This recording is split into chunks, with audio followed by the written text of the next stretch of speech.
¿Mi marido? Sí. Su marido, Mateo Ruiz, le está engañando conmigo. ¿A qué viene tanto alboroto? ¿Qué pasa? ¿Ha venido una verdulera a vendernos fruta? Mateo Ruiz es mi hijo. Y yo no sé quién será usted, pero desde luego, clase tiene muy poca. Y una amiga de Mateo. Ah, de nuestro Mateíto. ¿Y no vas a decir nada más? ¿Y qué va a decir? Si ya lo ha dicho todo.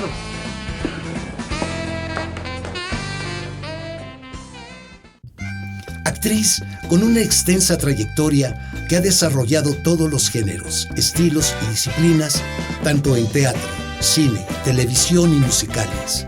Productora teatral, apostando por el teatro de contenido crítico, comprometido con la sociedad actual. A los 14 años, estudió en el Institut del Teatre de Barcelona. Sus primeras presentaciones fueron en teatro callejero. Por su labor como intérprete, ha sido acreedora a distintas nominaciones y galardones, como es el caso de Premio Ercilla de Teatro, como actriz revelación por Búscame un tenor. Mención especial del Festival de Cine Español de Málaga por Amor, Curiosidad, Prozac y Dudas. Premio Ercilla de Teatro a la mejor actriz por Casa de Muñecas y en 3 ocasiones a los premios Fotogramas de Plata. Premio Teatro de Rojas y Eco FM por El Zoológico de Cristal, solo por mencionar algunos. Una primera actriz que ha participado en más de 100 proyectos escénicos. En la década de 1980, inició su carrera como presentadora, cantante y bailarina en diversos programas de televisión. Sin embargo, 10 años más tarde, ha rechazado importantes propuestas como presentadora para programas de televisión, centrándose en su trayectoria como intérprete. Y es así como desde 1990 ha participado en una incontable lista de obras teatrales como Ni pobre ni rico, sino todo lo contrario, Búscame un tenor, La loca de Chaillot, Écuba, Don Juan Tenorio, Doña Rosita la soltera, Casa de Muñecas, Yerma, Te quiero, eres perfecto, yo te cambiaré, El Zoológico de Cristal y El Gran Mercado del Mundo. ¿Don Javier? Doña Adriana. Veo que hemos tenido la misma idea. Parece usted sorprendida. Lee usted un libro impropio de su reputación. ¿Lo ha leído? Es una maravillosa y dramática historia de amor, ¿no le parece? Me tiene cautivado. ¿Cuál es su pasaje preferido? ¿Hay tantos? El encuentro en el mercado de las flores. Quizá prefiera el mismo que yo. Cuando ella se encuentra con el duque y finge no haberlo reconocido. Creo que coincidimos, sí. Ese capítulo es de una delicadeza maravillosa. Permítame que lo dude, señor Alarcón. No hay tal capítulo en la novela. Creo que no me ha interpretado bien. Todo lo contrario. Está muy claro que estaba usted representando un papel, tan claro como el fin que perseguía con esta farsa. No sé de qué fin me habla. Por favor, señor mío. Su reputación le precede. Intentaba seducirme. En cine, ha participado en diversas producciones cinematográficas como Escapada Final, Amor, Curiosidad, Prozac y Dudas, Cuadrilátero, Ángeles S.A., Los muertos no se tocan, Nené y Solo Química.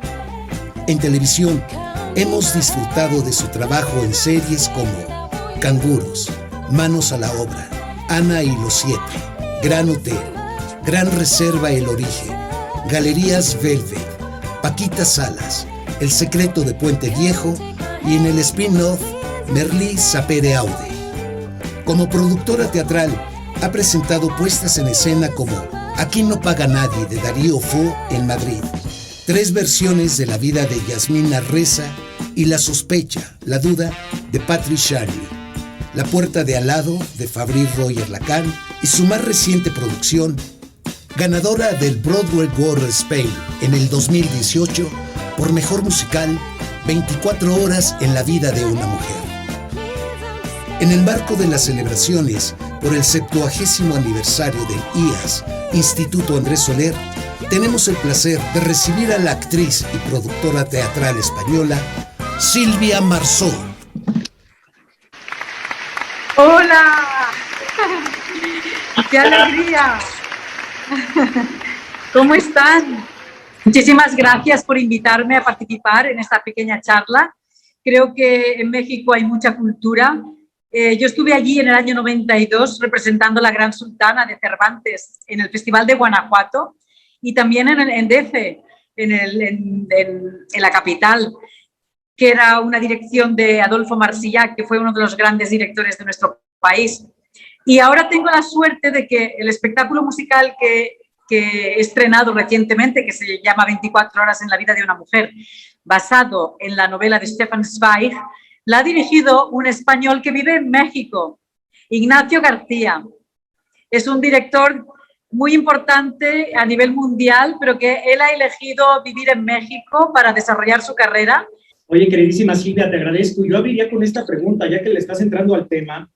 Pero, por ejemplo, una de las cosas que a mí me gustaba comentaros como masterclass y como este encuentro que creo que es importante, es la diferencia que existe entre interpretación en teatro, en cine y en televisión. Porque yo he visto cuando habéis empezado que habéis hecho una recopilación de mi carrera muy bonita y os lo agradezco porque ha sido preciosa con todas las cosas que he hecho durante estos años. Y tengo que decir que cuando yo empecé, cuando era jovencita y estaba estudiando en el Instituto del Teatro, a mí me costaba mucho diferenciar cómo debía interpretar delante de una cámara cuando se trataba de cine o cuando se trataba de televisión o cuando se trataba de interpretar en el teatro. Es totalmente distinto. Cada una de los tres medios tiene una fórmula totalmente distinta. Entonces, eso es muy importante que los actores lo tengan en cuenta cuando salen de las escuelas. Por ejemplo, en el cine no se puede actuar de una manera realista.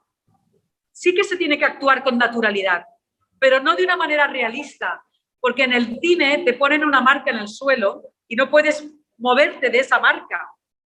Tienes que estar en el sitio donde te han dicho que te tienes que quedar quieto y en la vida real eso no ocurre. Luego llevas un micro aquí en la solapa o en el pecho, escondido, que te recoge incluso la respiración. Entonces no puedes hablar como en la vida real. En la vida real las personas gesticulamos con la mano, gesticulamos con los ojos, con las cejas, y cuanto más apasionados somos, más gesticulamos. Pero en el cine, cuando hay un primer plano, prácticamente no tienes que moverte y tienes que hablar lo más suave que puedas. Y tienes que pensar muy bien por dentro lo que está pensando el personaje para poder hacerlo de una manera natural, que sea real, que sea verdad, que lo estés pensando y que lo estés viviendo. Y en cambio, en televisión, como hay 3 cámaras, todas las cámaras te están recogiendo a la vez. Entonces puedes hacerlo de una manera más improvisada. Puedes tener una visión más improvisada de tu interpretación. Te puedes mover con más naturalidad porque el plano se recoge por 3 lugares distintos. Luego, normalmente en televisión puedes llevar también el micro en el pecho, pero también hay unos micros que están aquí arriba y tú no los ves, el público no los ve, pero que están recogiendo todo lo que hacen los actores. Y la televisión requiere mucha inmediatez. Requiere que los trabajos sean muy viscerales, muy ricos, como muy improvisados, como muy frescos. Y en cambio en el teatro es todo lo contrario. En el teatro tienes mucho tiempo para elaborar un trabajo, porque tienes todo el proceso de ensayos. En el proceso de ensayos pueden salir cosas muy interesantes de interpretación y pueden salir cosas que ni tú mismo te planteabas. Son muy ricas, pueden surgir. Pero luego la dificultad entraña en cómo una cosa que salió en un ensayo y que fue muy fresca y muy vivida y si es emocional, pues con mucha emoción, cómo esa cosa la puedes repetir y puedes convertirla en algo que lo hagas cada día, cada día. Eso es otro misterio que hay que aprender en el mundo de la interpretación. Y en el teatro tienes que implicar todo tu cuerpo, desde la mirada hasta los pies, con toda la voz, con toda la energía, con toda la fuerza que tengas como intérprete. ¿Y qué pasa? Que también tienes que tener muy trabajado el personaje por dentro, para que cuando lo haces todos los días sea real, sea de verdad, sientas las mismas emociones. Por lo tanto, son tres medios totalmente distintos. Si vuestros alumnos quieren ser actores o quieren ser directores o quieren ser productores de teatro, tienen que tener muy en cuenta estas diferencias tan importantes en los tres medios. Porque cuando quieres interpretar en el cine como si estuvieras haciendo teatro, normalmente te sale muy mal. Y viceversa. Y creo que es la lección más importante que he desarrollado a lo largo de mis 40 años de experiencia como actriz. Es lo que más me ha ayudado a mejorar y a avanzar como actriz. Bueno, yo cuando elijo un personaje, siempre procuro que sea un personaje que aporte algo al público, que el público cuando lo vea sienta la necesidad de reflexionar sobre su propia vida, sobre su existencia, sobre lo que hace en el mundo y que le haga cuestionar cosas tan importantes como su lugar en la vida, las decisiones que toma a lo largo de la vida, si está cumpliendo con sus deseos, si se está sintiendo realizado. Son los temas que más me importan. ¿Cómo malgastamos el tiempo? Que muchas veces la gente pierde el tiempo tontamente, sin darse cuenta. Todas estas cuestiones son las que más me importan en la vida. Y como me importan en la vida, me importan también en mi trabajo. A mí me gusta, en los trabajos, siempre tener un motivo para que el público reflexione. Y si hay un personaje que es muy importante en una serie, pero es un personaje que está vacío, yo prefiero no hacerlo.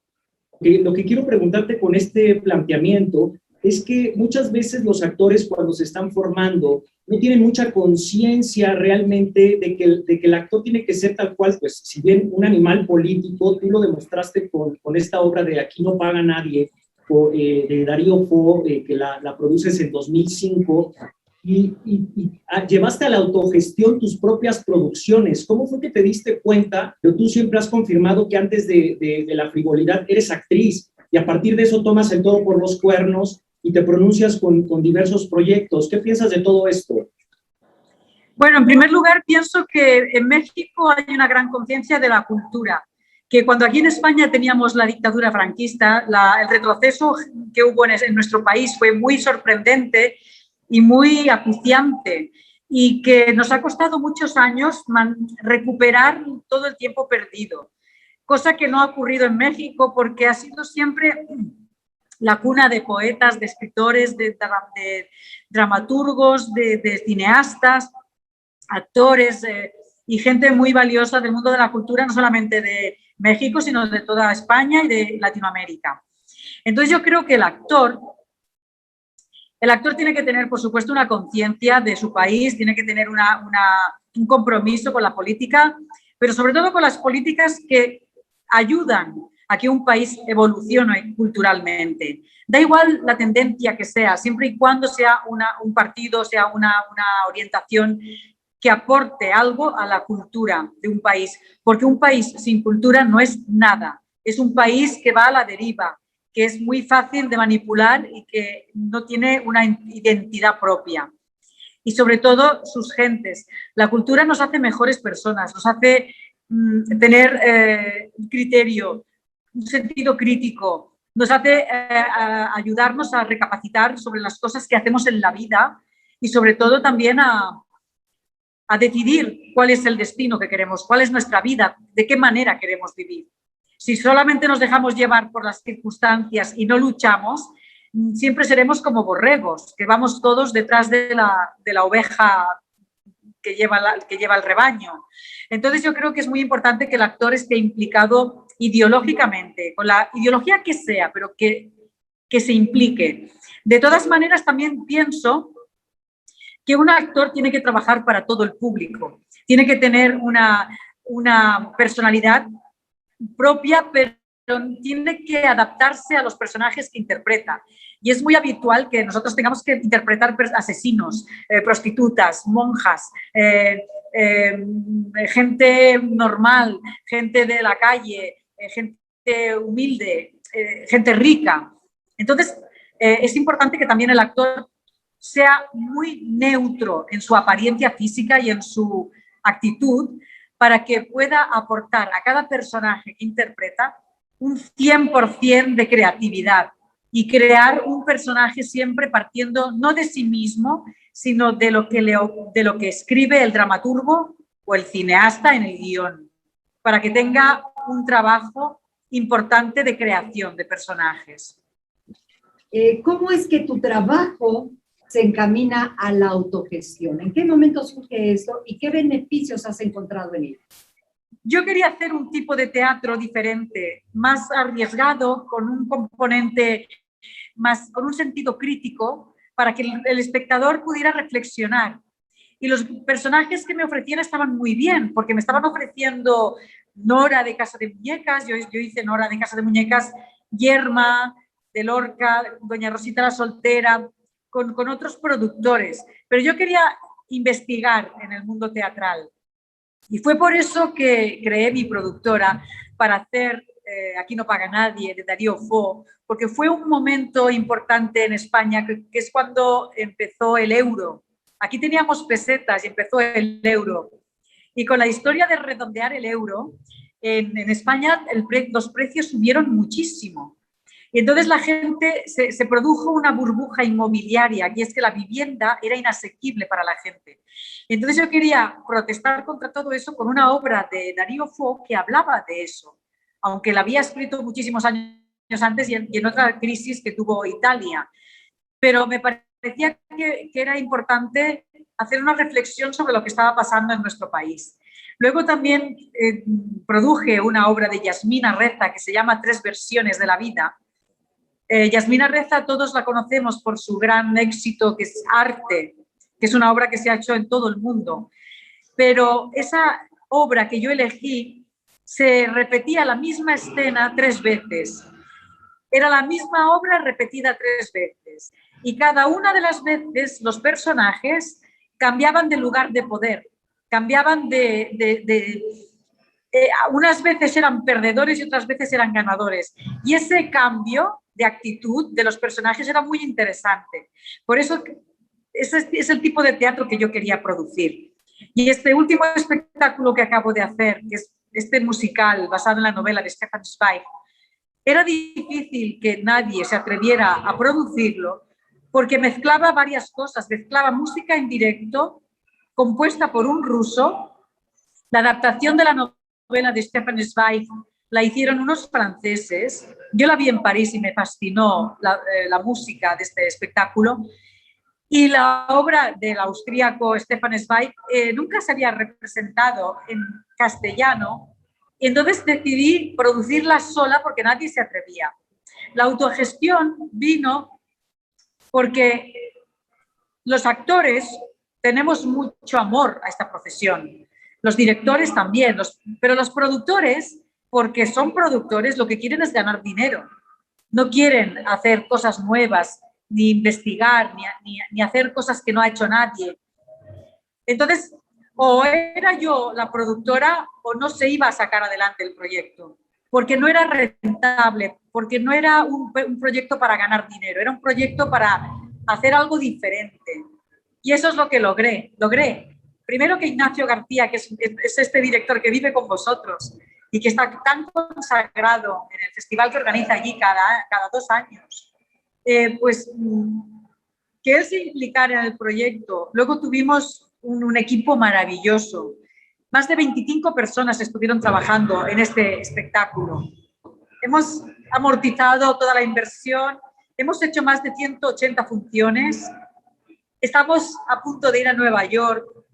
Uno de los sueños de mi vida es poderla llevar a México. porque teniendo en cuenta que el director vive en México y que conoce a muchos directores de teatros de allí, uno de mis sueños es poderla hacer en México. Porque finalmente el arte, al mover conciencias, incomoda, ¿no? Entonces, no va a ser muy gratuito encontrarte con que te abran la puerta en todos lados, ¿no? Pero uno pensaría acá, porque solamente es México, nada más es aquí, pero es en todas partes. ¿Con qué retos te enfrentas a la producción que puedas encontrar en tu país de obstáculos para poder producir? Yo creo que en todo el mundo, cuando un actor o una persona que se dedica a las artes escénicas se implica de tal modo que saca adelante un proyecto, es mucho mejor. Es mucho mejor porque hay una implicación sincera, profunda y honesta de cara a la producción. Los momentos más importantes en los que yo me he sentido una persona que a través de mi arte o de mi trabajo podía ayudar a las personas, a los demás, ha sido en el teatro. Porque en el teatro los espectadores, cuando te esperan a la salida del espectáculo y te quieren saludar, te quieren abrazar y te quieren dar las gracias por un trabajo, yo he hecho un par de obras importantes en las que, o más, he hecho algunas que han hecho pensar a mucha gente. Y concretamente hay una que es de Edward Albee, que fue premio Pulitzer ese año con esta obra que se llama Tres mujeres altas. Esto hablo de... Yo era muy jovencita, pero yo recuerdo que entró una chica abrazándome y llorando al camerino, una chica joven como yo, y me dijo, a partir de ahora todas las decisiones que tome en la vida las voy a pensar bien. Porque ella había cometido un error en su vida y, bueno, me lo explicó después, ¿no? Y todas esas consecuencias de haber cometido ese error lo estuvo pagando durante años, a pesar de que era muy joven. Y es que esta obra de Edward Albee, que creo que es una de las mejores que he interpretado, convoca a tres edades de una misma mujer que está en el lecho de muerte para que discutan entre ellas qué es lo que hicieron cada una de ellas de las tres edades para que al final esta mujer que está muerta en la cama haya pasado por lo que ha pasado. Bueno, el argumento es una mujer rica y tal, pero entonces Edward Albee plantea un combate entre tres edades de una misma persona. Yo interpretaba a la joven y evidentemente la más culpable de todo lo que pasaba era la mía, la edad joven. Porque todo lo que yo había decidido como personaje a lo largo de mi vida, de mi juventud, repercutía en la mujer madura y repercutía en la mujer anciana. Y por supuesto en la mujer muerta, en la cama.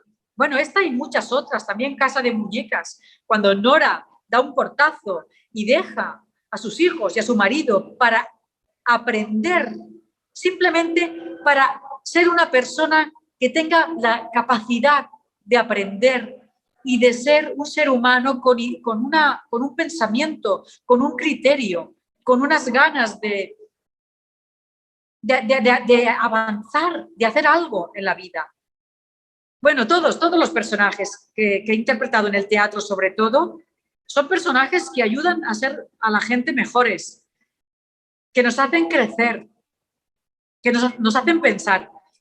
Y los recuerdo como, sin ser yo una persona importante en la sociedad, mi trabajo en algunos momentos sí que puede ser importante para que alguien, aunque solamente sea un espectador, se cuestione su propia vida y tome decisiones al respecto.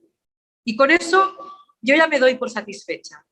Queridísima, insisto, el tiempo se nos está yendo, pero yo quisiera saber dos cosas. El tema de tu apellido Marceau, que tiene ahí una anécdota bastante interesante y nosotros nos declaramos marzonistas porque también, ¿no? Tienes ahí tu grupo de gente que te sigue y demás cuestiones. ¿Por qué Marceau? ¿Tiene que ver con el gran Marcel Marceau o con quién? ¿Con qué tiene que ver eso? Bueno, eso fue una anécdota que me ocurrió cuando yo empezaba, cuando estaba en el Instituto del Teatro de Barcelona estudiando como vuestros alumnos. Pero yo era tan pequeña, tenía 15 años, que no me dejaban entrar en interpretación. Tuve que empezar por la escuela de pantomima, que pertenecía a la misma escuela del Instituto del Teatro. Pero por mi edad me metí en pantomima para luego entrar en interpretación. Y como los compañeros tuvieron una invitación de Marcel Marceau, del gran mimo francés del siglo XX, que además hizo una película recientemente que retrataba su juventud cuando salvó a muchos niños judíos de morir en un campo de concentración. Fue un gran héroe, que luego lo hemos sabido todo eso.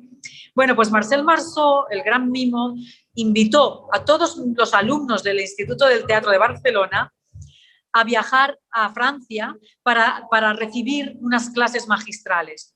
Pero como yo era tan pequeña, no me dejaron ir, porque era menor de edad y era muy pequeña. Y entonces yo dije, bueno, pues yo me enfadé mucho y lloré mucho, me dio mucha pena, pero dije, bueno, yo no veré a Marcel Marceau en persona, pero si algún día soy actriz, me llamaré Silvia Marceau. Cuando la gente joven empieza en esta profesión, normalmente están entusiasmados con alguna serie, con algún héroe de alguna película, con alguna heroína de alguna obra que han visto. Yo quiero decirles que lo importante en esta profesión es empezar pasito a pasito. Que yo no empecé haciendo protagonistas, que empecé haciendo papeles pequeños para aprender y que cometí errores y que yo me fijaba muchísimo en los actores mayores, los actores que estaban haciendo los papeles de protagonista. Y ellos me enseñaron a interpretar, ellos me enseñaron a hablar, a escuchar y a tener una respuesta orgánica, emocional en el escenario. Entonces si tuviera que decirles, es que no tengan prisa, no hay que tener prisa, hay que disfrutar de cada descubrimiento y hay que respetar cada personaje que interpretas. El personaje más pequeño puede ser el personaje más importante, porque si tú haces toda la vida, has analizado su psicología, has analizado qué le pasa, qué quiere, qué busca, qué le falta, qué desea, qué le frustra. Todas estas preguntas te las tienes que hacer cuando preparas un personaje. Y si tú consigues que un personaje pequeño tenga todas estas respuestas, entonces es que tú eres un actor grande. Cada trabajo tiene que ser el más importante de tu vida, como si fuera el último. Porque los personajes hay que trabajarlos en su contexto familiar, en su contexto social, en su contexto de época, en el tiempo en el que ocurre la acción. No es lo mismo interpretar un personaje de 1900 o del siglo XVII que un personaje contemporáneo. No es lo mismo un personaje de una clase social alta que un personaje que tiene que luchar para sobrevivir. No es lo mismo un personaje que está maltratado que un personaje que es el héroe o es el que lleva la acción de la obra o de la película o de la serie. Entonces, siempre hay que aprender.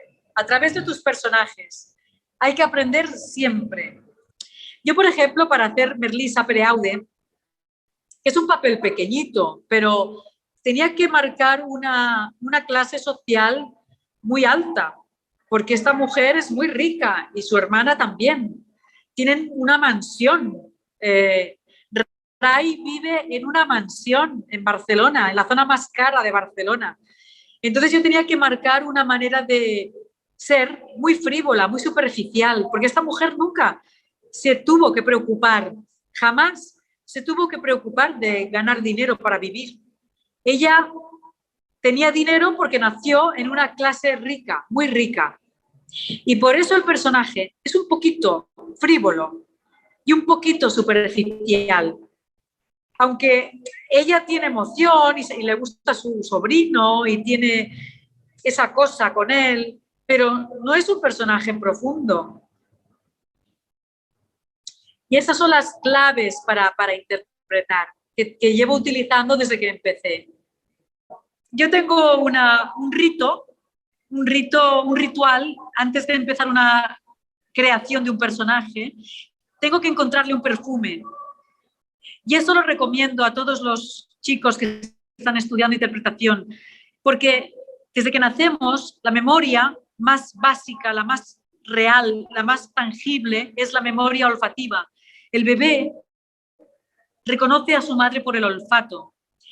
Y tú, cuando eres pequeño, estás oliendo constantemente. Y cuando eres mayor y recuperas ese olor de un colegio, el olor de la tiza, el olor de las papillas, de la comida que te hacía tu madre, todo eso se te queda en el alma. Entonces, el olor, el olfato es el sentido más primigenio, el que usamos desde que nacemos. Porque no tenemos vista, porque no oímos, porque no hablamos, casi ni tocamos cuando nacemos, pero sí que olemos. Entonces yo otorgo a cada personaje un olor que lo selecciono en una perfumería, voy a la perfumería, me paso una tarde entera oliendo para darle al personaje un olor especial. Y entonces ese olor me acompaña durante toda la representación de la obra, o durante toda la película, o durante toda la serie. Y entonces los guardo los frasquitos en una caja y tengo todos los personajes que he interpretado. Oh, qué hermoso, qué hermoso. Oye, y rapidísimo, así la última y nos vamos. De Merlí, una anécdota de haber sido parte de esa serie tan hermosa. Por favor. Una anécdota. Pues no sé, anécdota. Bueno, anécdota es que yo conozco a Francesc Curella desde que teníamos 18 años. Sí. Y tengo que deciros que estuve enamorada de él. Pero yo era más pequeña. Entonces él a mí no me hacía caso.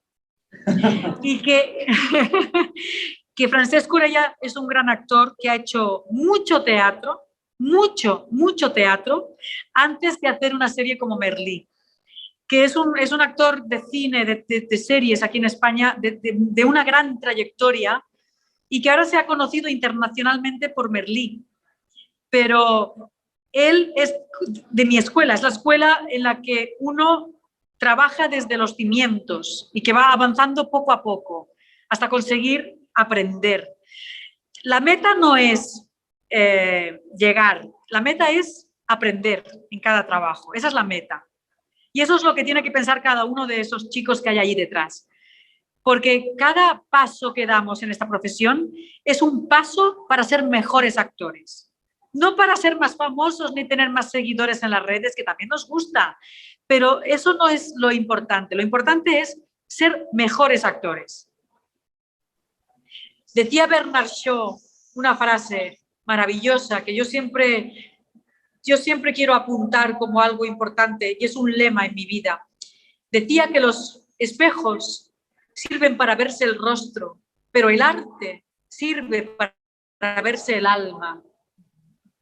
Y eso es lo que ha hecho la humanidad a lo largo de los siglos con el arte, con todas las artes. Y por eso yo soy actriz, porque amo el arte.